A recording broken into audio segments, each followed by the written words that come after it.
Bonjour mes petits flocons et bienvenue sur la chaîne. J'espère que vous allez bien. Dans tous les films d'animation Disney, les artistes cachent des références, que ce soit sur les autres classiques Disney ou la culture en général. Eh bien, La Belle et la Bête ne fait pas exception à cette règle. Le film possède beaucoup de hidden Mickey et de références cachées. Et du coup, je me suis dit que vous aimeriez savoir où trouver toutes ces références. Allez, générique!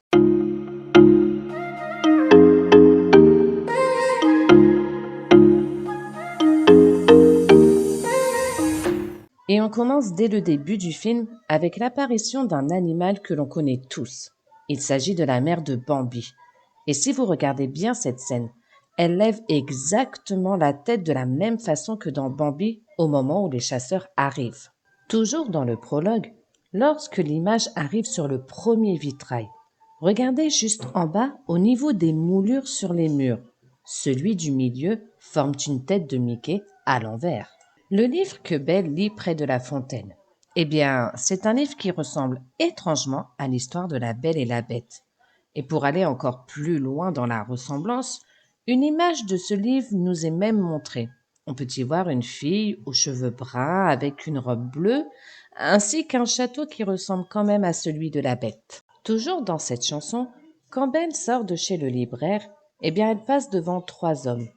Deux d'entre eux sont tout simplement Gary Tousdale et Kirk Weiss, qui sont les réalisateurs de La Belle et la Bête. Toujours dans cette scène, saviez-vous que Belle est une inspiration de Dorothy dans Le Magicien d'Oz, dont une deuxième raison de la couleur de sa robe, mais ce n'est pas la seule référence à ce film, je vous en reparle un peu plus tard.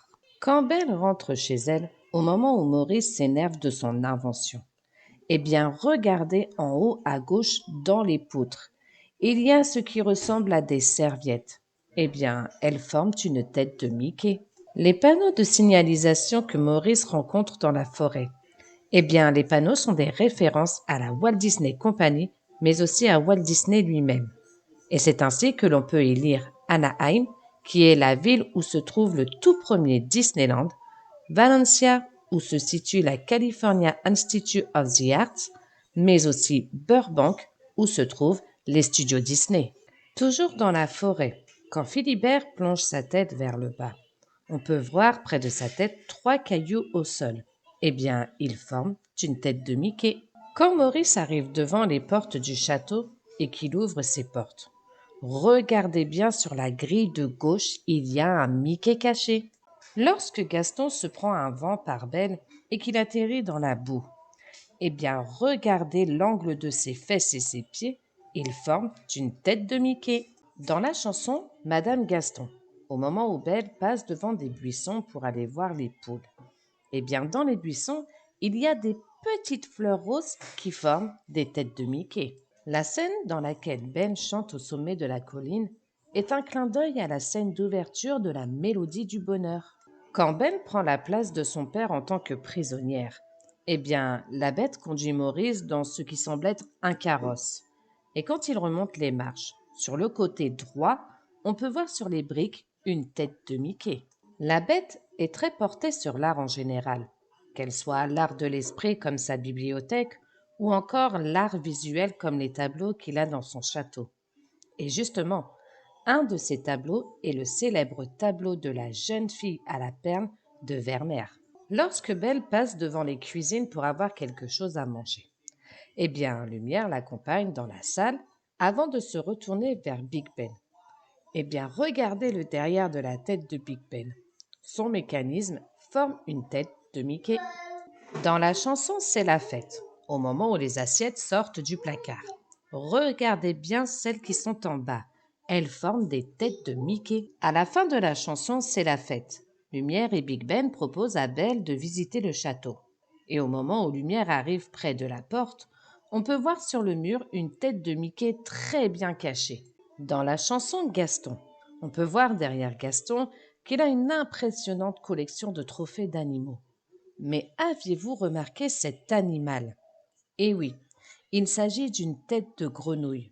Serait-ce un clin d'œil à Monsieur Todd? Toujours dans la chanson Gaston, lorsque les villageois trinquent en son honneur, de la mousse de bière s'échappe de leur chope et forment une tête de Mickey. On continue avec cette chanson. À un moment donné, le fou, dans l'excitation, fait un grand geste en arrière avec son bras et le contenant de sa chope atterrit sur le visage de Gaston. Certains vous diront qu'il s'agit d'une tête de Mickey, mais moi je trouve que cela ressemble plus au symbole de la mort. Peut-être un présage de ce qui l'attend. Quand Belle se rend dans l'aile ouest et qu'elle tombe sur la rose enchantée, eh bien, le haut de la cloche, on peut remarquer que trois petites boules forment une tête de Mickey. Lorsque Ben s'enfuit du château après que la bête lui ait fait peur, elle est poursuivie par des loups. Eh bien, à un moment donné, les éclaboussures de neige forment une tête de Mickey. Lorsque la bête montre la bibliothèque à Belle, eh bien, si vous regardez bien le haut de la colonne, les plaintes forment une tête de Mickey. Dans la chanson Humain à nouveau, à un moment donné, on voit Belle lire une histoire à la bête. Eh bien, cette histoire n'est autre que Roméo et Juliette.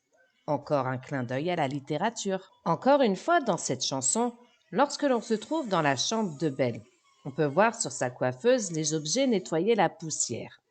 Eh bien, la poussière forme à un moment donné une tête de Mickey. Toujours dans la chanson, quand Big Ben ordonne aux pelles de dégager la poussière qui va arriver sur eux, eh bien, regardez devant la pelle de gauche. Il y a trois cercles qui forment une tête de Mickey. Parlons maintenant de cette autre référence au magicien d'Oz. Lorsque la bête s'apprête pour dîner avec Belle, eh bien, il se fait coiffer très bizarrement. En fait, il s'agit d'un clin d'œil au lion peureux du magicien d'Oz. Quand Gaston arrive aux portes du château, regardez bien le blason en haut. Il forme une tête de Mickey. Lorsque les villageois commencent à soulever un tronc d'arbre pour défoncer les portes du château, eh bien, regardez les cailloux juste à côté du tronc. Ils forment une tête de Mickey. Quand les villageois commencent à fuir le château de la bête, ils sont poursuivis par les objets enchantés. On peut apercevoir un landau dévaler les escaliers. Il s'agit d'un clin d'œil à une célèbre séquence du cuirassé Potemkin de Sergei Eisenstein. Cette scène de danse à la toute fin du film est une référence au classique de La Belle au bois dormant, qui est également la scène de fin de ce classique. Si vous regardez bien le générique de fin de La Belle et la Bête, vous y trouverez une dédicace à Howard Ashman, qui est malheureusement décédé 8 mois avant la sortie de La Belle et la Bête. Dans cette dédicace, on peut notamment y lire à notre ami Howard qui a donné sa voix à une sirène et son âme à une bête.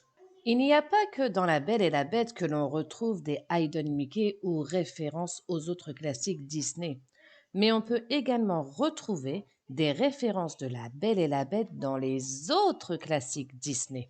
Je vous montre tout ça. Et on commence avec cette première apparition de Belle dans le bossu de Notre-Dame, où on voit très clairement que Ben se promène dans les rues en lisant son livre. Après tout, cela semble logique puisque ces deux classiques se passent en France.